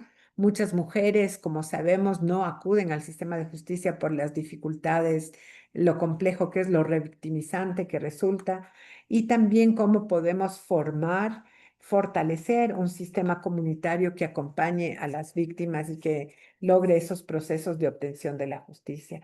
Muchísimas gracias además por darnos toda esta idea de los pasos concretos que tenemos que hacer para pedir las medidas de protección. Una de las compañeras precisamente que hizo las preguntas pedía cómo llegar a hacer las medidas de protección y felicitaciones porque creo que la respuesta estuvo muy clara ahí. Bueno, tenemos algunas preguntas. Yo quisiera empezar con una reflexión muy cortita, ¿saben? Y es para las dos, tanto para Alexandra como para Deyanira. Y es que en el Ecuador existen cerca de 400.000 mujeres que han interpuesto juicios de alimentos o demandas para que los padres puedan responder y responsabilizarse de la manutención de sus hijos. Que existan 400.000 mujeres en esa situación quiere decir, y esto puede ser un tema de violencia vicaria siempre, se puede decir que los padres dejan de aportar y atender y muestran esa negligencia que las dos comentaban frente a sus hijos por o como una forma precisamente de venganza, de sanción emocional a las madres de los hijos? Les paso esa pregunta a las dos para que nos pudieran contestar. Y una segunda e importante es, ¿qué podemos hacer para que la violencia vicaria pueda ser normal, pueda ingresar, pueda incorporarse en ese proceso? ¿Qué temas de incidencia política? ¿Cómo podemos demostrar que es tan importante que nuestra normativa acoja la violencia vicaria, la señale como un tema de delito o como un tema agravante en la atención a la justicia? Les dejo entonces para que nos contesten. Si les parece, cambiamos un poco el orden, de manera que primero le paso a Deyanira y luego a Alexandra. Les propongo que se tomen 2 minutos para las respuestas. ¿Les parece? Sí, Entonces, le claro. paso la palabra. Gracias, Deyanira. Adelante. Gracias, igual, Alexandra. Bueno, yo considero que en respecto de la primera pregunta que mencionabas de si es que el tema de alimentos podría ser considerado una violencia vicaria, considero que tanto como en todos los temas de delitos, tiene que haber una intención de causar daño. Entonces, justamente la diferencia de cuando podríamos decir que el tema de juicios de alimentos pueda ser considerado un tema de violencia vicaria o no, considero desde mi opinión que debe ser analizado desde si es que hubo o no la intención de causar daño. ¿Por qué menciono esto? Porque en muchos de los casos que existen el tema de alimentos no necesariamente va a existir una intención de causar daño desde el progenitor o desde el padre, ¿no?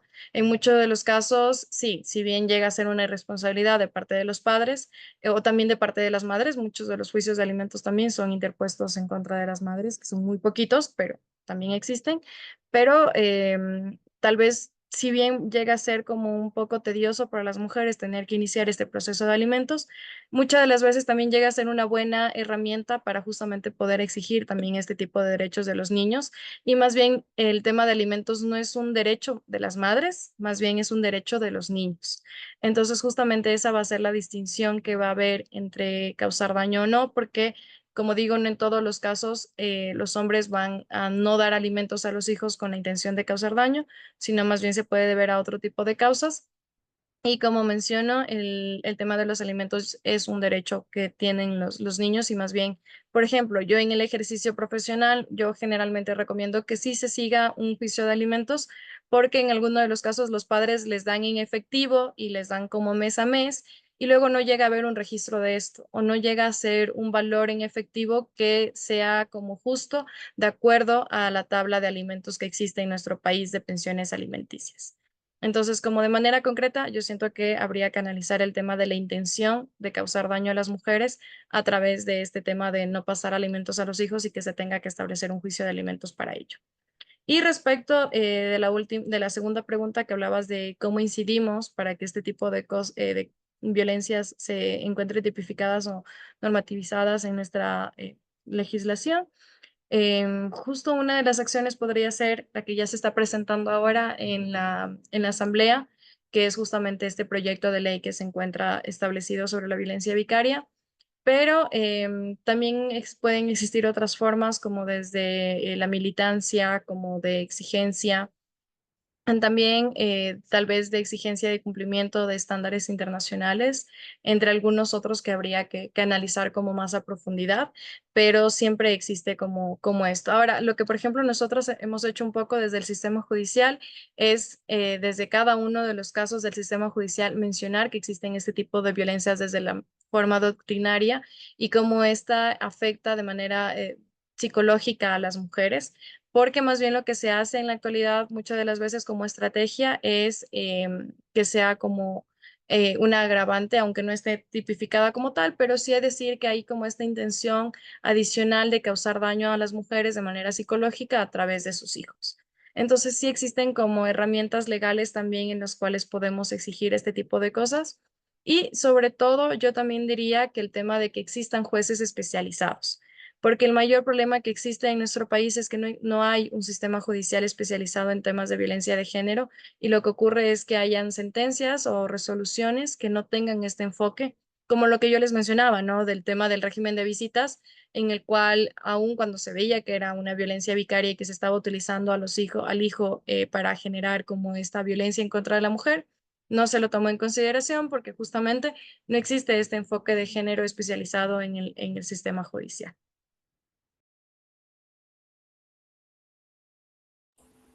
Muchas gracias, Deyanira. Alexandra, por favor, tus respuestas. Gracias.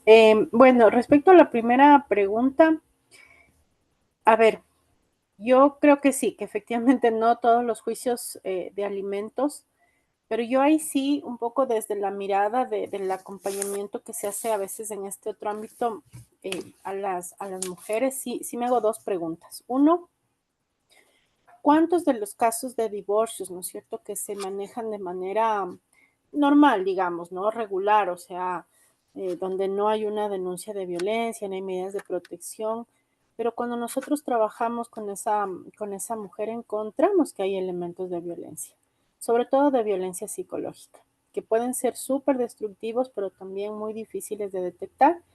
Y el divorcio es como la estrategia para salir de esas situaciones de violencia, ¿no es cierto?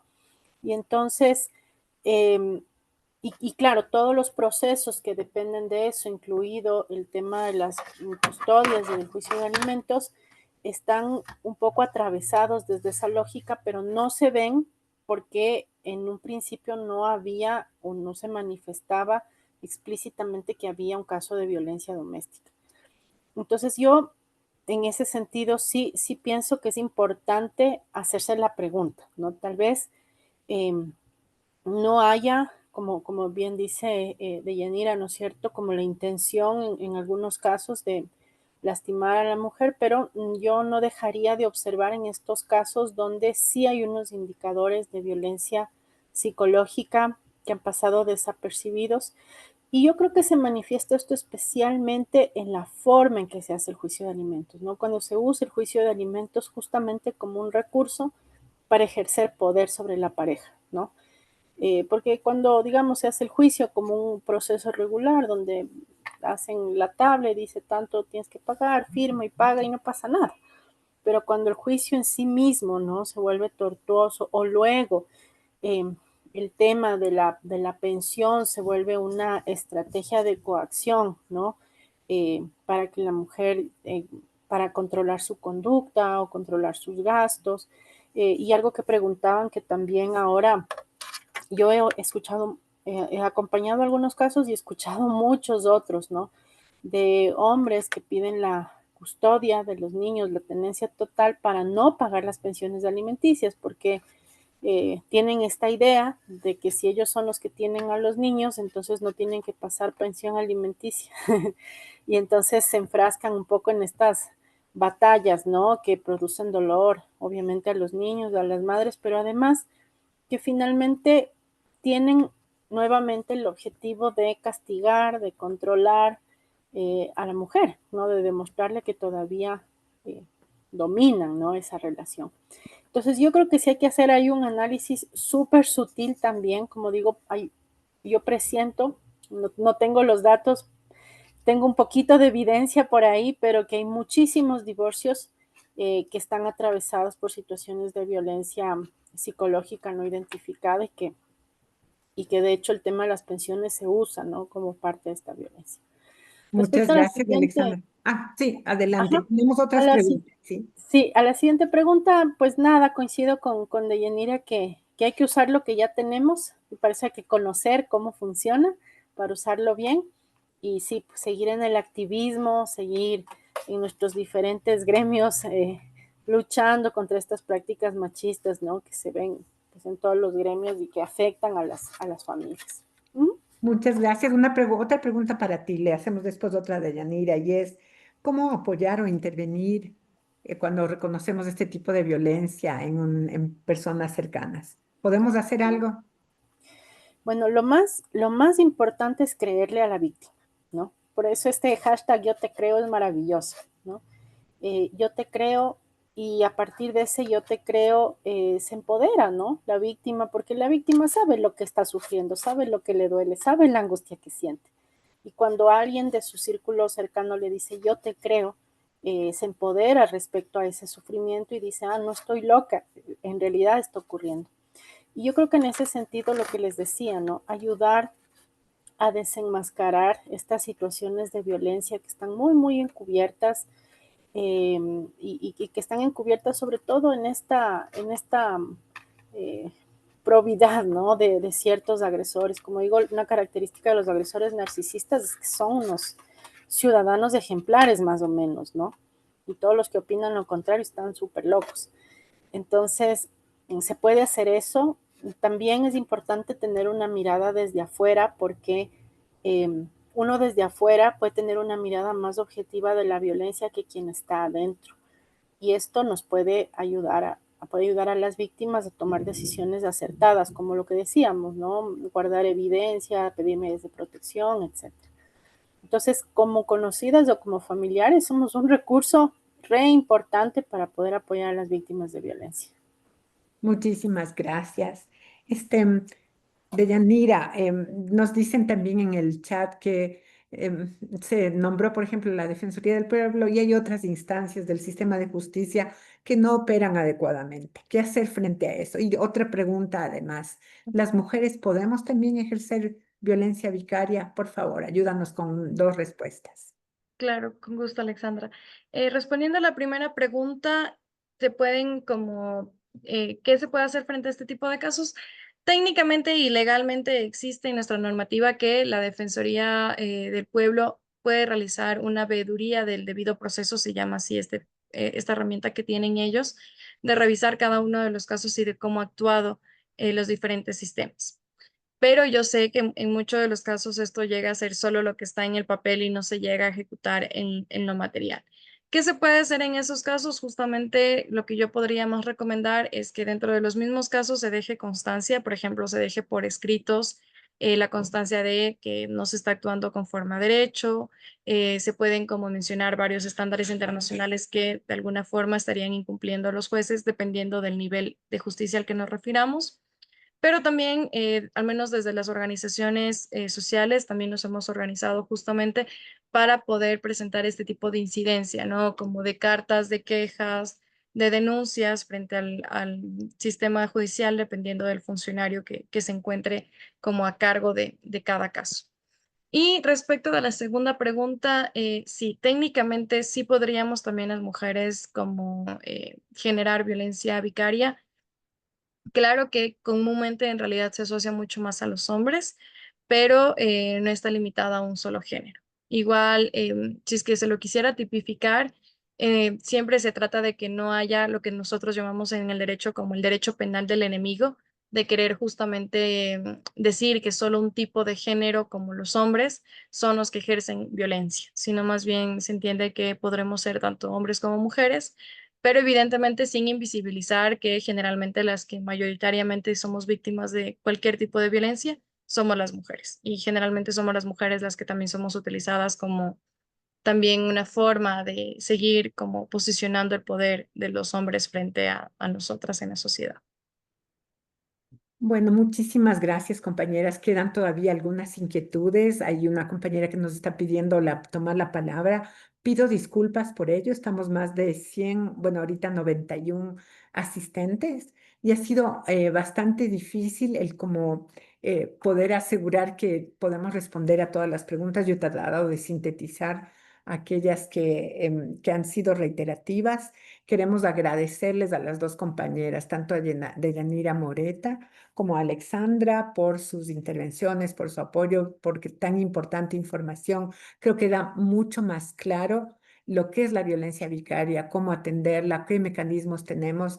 Y yo quisiera resaltar sobre todo el mecanismo de la sororidad, de la solidaridad, de coalicionarnos en redes, en colectivas, entre las mujeres para acompañarnos y apoyarnos. Gracias además a Deyanira que nos ha puesto ahí los teléfonos para la atención en violencia de género. Por favor, tomen nota de los teléfonos desde el 099-555-1789 y el teléfono para la asesoría y defensa legal frente al aborto es el 09-636-30034. De todos modos, si ustedes nos contactan en la Dirección de Igualdad de Género, con mucho gusto les vamos a pasar esa información. Así como se ha dicho, y lo comenta también Estefanía, la violencia vicaria también puede llegar a ser o a provocar un suicidio, porque precisamente es tal el nivel de tortura, de violencia psicológica que sufren las víctimas que pueden llegar también a afectarles de la manera tan profunda. Muchísimas gracias, compañeras. Gracias también a las queridas Lilas, a la Fundación Pueblo y Vida, y muchísimas gracias a las más de 100 compañeras que nos estuvieron acompañando, haciendo sus preguntas y que hacen que la Escuela Popular Feminista sea una maravilla. Gracias por la participación, compañeras. Siempre es un placer estar en contacto con ustedes. Seguimos trabajando y seguimos aprendiendo más. Muchas gracias. Adelante las mujeres.